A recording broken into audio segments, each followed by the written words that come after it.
Welcome back to my channel. And this time we're going to do this beautiful bow. You're going to need needle for 0.mm hook size, hair ties, scissors, stitch marker. This is optional. So let's go. Okay, and let's do a slip knot. Twist it. And then insert your hook. And then chain 34. 1, 2, 3, 4. Chain 34, 33, and then 34. Now we are going to count 4 chains from the hook. 1, 2, 3, 4. You see this 4 over here? You're going to insert your hook there and you're going to do a double crochet.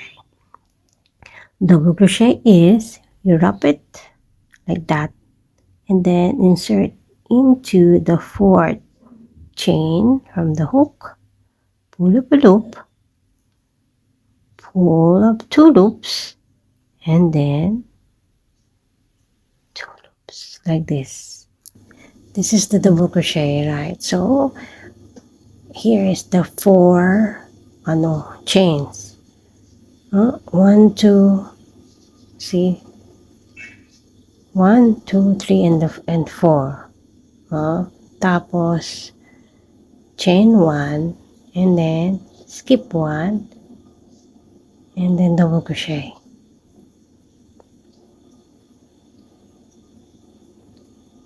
And then repeat, chain 1, skip 1, and then double crochet. You're going to do this all the way until you reach the beginning chain. And then we're going to do our last chain 1.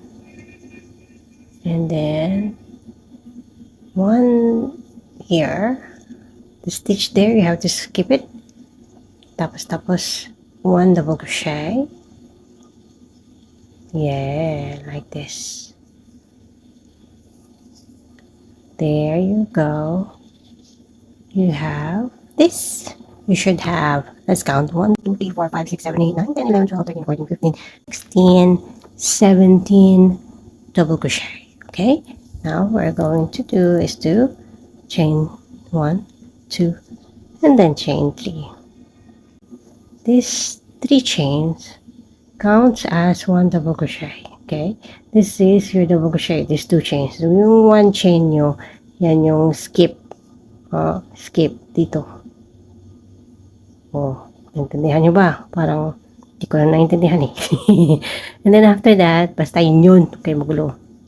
And just follow my lead and you will know.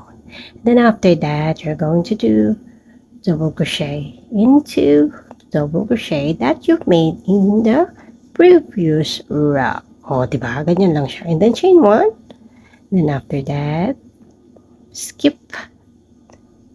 And then double crochet. See? You're going to do it all the way until you reach here. Now this is our last double crochet. Then chain 1, and after that, you're going to insert your hook into the last double crochet over here. And then chain 3 again. You're going to repeat this pattern until you reach 8 rows. I'll see you later on. Okay, and now we're going to do our last chain and double crochet. There. Okay, we've made our 8 rows, and now we're going to do is to chain 1, and then after that you're going to cut it. You need to weave in, okay? Later on I'm gonna weave in, because this one we're gonna make it a bow like this. See? So set aside. Now we're going to do chain 11. So twist again. We're going to do the slip knot.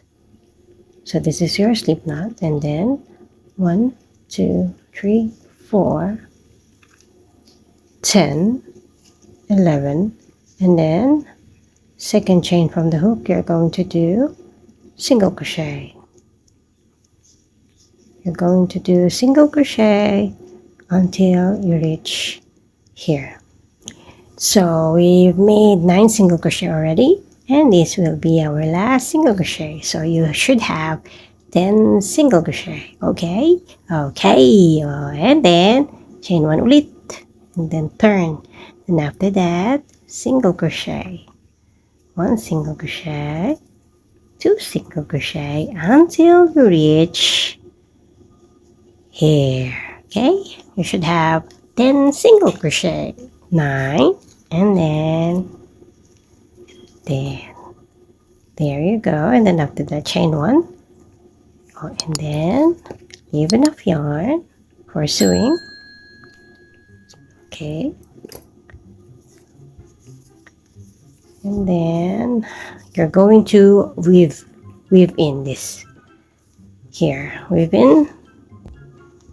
Let's weave in.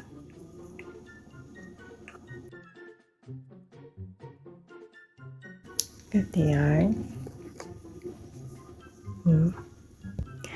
Okay, so here now we're going to fold it into the middle like that. If you cannot find the middle part, you fold it like this, diba? Oh, and then hold it like that, tapos make it like that. Here, this is your bow now. Yeah, like that. And then after that, you're going to put this one in the middle. Wait, there, I put the camera a little bit farther so we can see each other. Charot. So it should be like this. Okay, now we're going to grab the needle.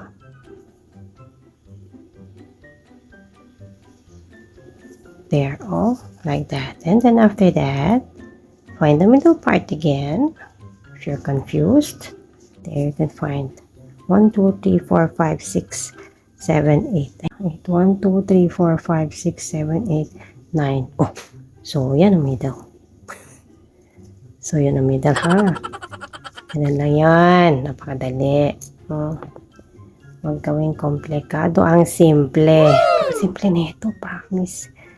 Oh, diba? You can sell this one or give it to your loved ones, to your friends, like that, to your enemy, charot, frenemies, like that, or put this one as a bow, or you can give it to your cat, your dog, like that. Oh, ganyan lang siya, oh. Diba?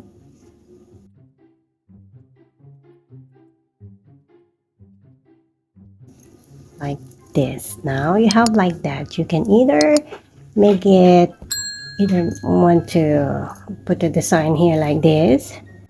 We will have a tutorial of this bucket hat soon. This is for a child. Ayan. Sakto.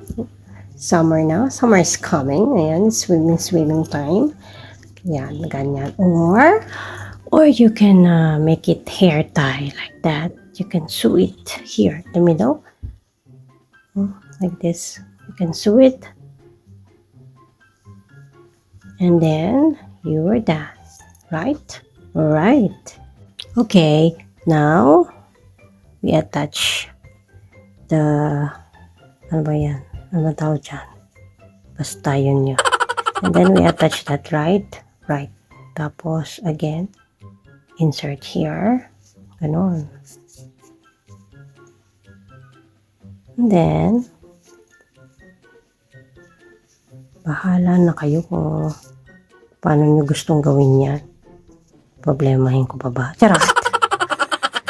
O, diba? And then after that, once you know that it's okay na, and it's nice on your eyesight, before you sew this, you put this one, ha? Pasok nyo yan pa ganyan. O, insert it. O, then, make it like this. O, diba? And then, you connect the other part, this part, and then the other part.